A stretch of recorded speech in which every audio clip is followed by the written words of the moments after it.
really God is in this world. So let's hear our sister who can proclaim the goodness of God in her life. Let's welcome Sister Shobe.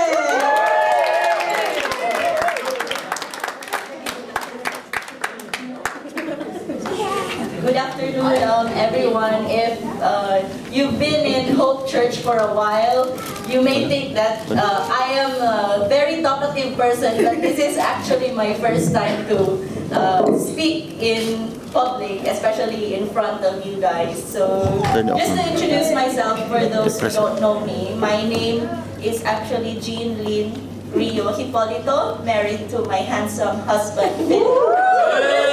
But no one really knows my full name, but they call me Shobe. So, without further ado, I just want to share, I don't know, when Sister Wena asked me if I can do a testimony, I actually asked her, like, Ate, can you give me 3 days? Because I was thinking, like, is my life story really worth sharing or inspiring to others? And then I just prayed for 3 days, and then God impressed in my heart, like, if your life is without test, then you don't have any testimony. But if you have encountered any test in your life, then it's something worth sharing. Amen. So, I have a little fun there. Yay! So, I grew up in a Christian environment. My childhood and teenage life can be summed up in 2 words. School and church, just like most of the teens here. I lived in a simple but comfortable life, I can say, and although we have some ups and downs as a family, but for me, it wasn't really that heavy to tip the scale. So my mom is the first person to influence us in our Christian faith. She used to sing to us old hymns and taught us to pray. Our dad, however, was born Catholic, and although he joined us during every Sunday, he is not really involved in any church activities. Meanwhile, me and my sister attended Sunday school when we were little and joined various ministries when we grow up. We would go to school Mondays to Fridays and spend Saturday afternoons to do assignments and Saturday nights for choir practice and the whole Sunday in church. As I served the Lord, I started to know Him even more on a personal level. So at the age of 15, I accepted Jesus as my Lord and Savior. And I remembered I was the one who kept bugging our pastor to do a baptismal class, because in our church before, you need to do like 4 Sunday of like, it seems like pre-marriage counseling before you actually get baptized. So even if there's no schedule for a baptism that month or that moment, they were just forced to do one just for me and for my friend, because we will not stop until we get baptized. I think nakulitan lang sila sa amin talaga. So, however, life is not always smooth sailing. For me, the first major blow in our family was in January 2012. It was when my sister was diagnosed to have thyroid cancer. It was the first time I felt shaken and my faith was tested, and I started to doubt God. But my mom told us that there is nothing to fear because we serve a great and mighty God. Yes, amen. My sister was devastated when she heard the news, but she never lost faith. Instead, she put all her trust and hope in the Lord, and the Lord didn't fail her as she continued to serve Him. Amen. After she was given the all-clear signal by the doctors, I started to apply for a job abroad and ended up here in UK. In 2014, it was my first time to live all by myself. Without my mom to cook for me, nor my dad to drive me around, nor my sister to talk to every night before we go to bed.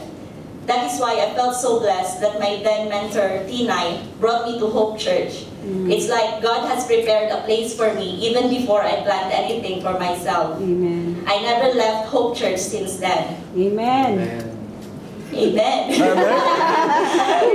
I became so busy with my life here in UK with work, care group, and church when the second blow in the family came.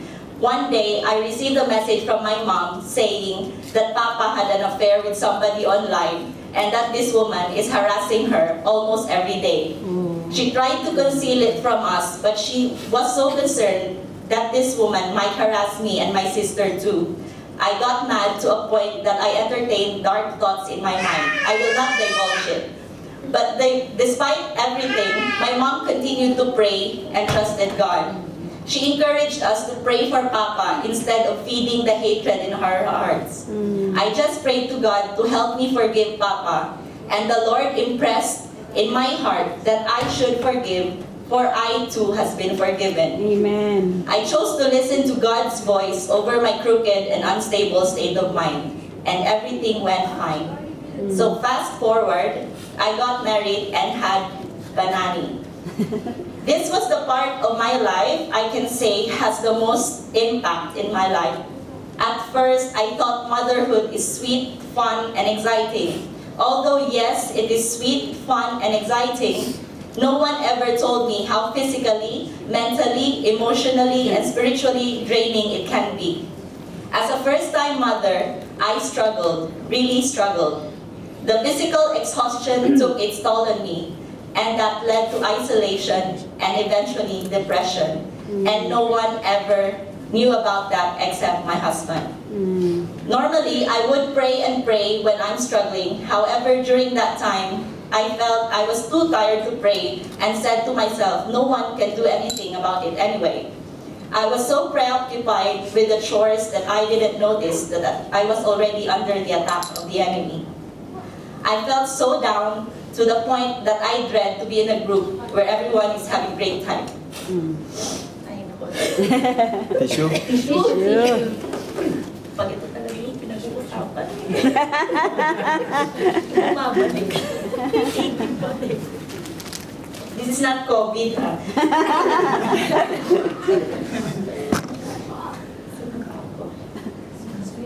Isolation. I became overly sensitive and passively aggressive. I would shout at my family for any comments or suggestions they tell me that concerns parenting. Oftentimes, my husband would tell me off because I was already being unreasonable.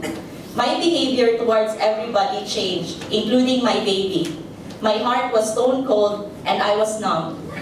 My husband tried his best to make my life as comfortable as possible, but I still made him feel it was not enough. One day, he asked me, how can he help me and what do I really want? The only answer I can give him is, I don't know, because I really don't know. It made me realize and accept that something is wrong because even myself don't know what I really want. I uttered a simple prayer to the Lord, Lord, please help me, I can do it on my own.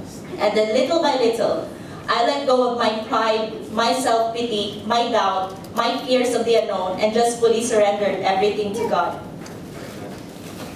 My circumstances didn't actually change. Haley is still not sleeping through the night, and I still have chores to do. But my outlook in life changed just because I prayed. I then remember how Mama prayed through her struggles and experienced victory over it because she prayed and she believed. This new chapter of my life as a mother has just begun, and a lot of struggles are yet to come.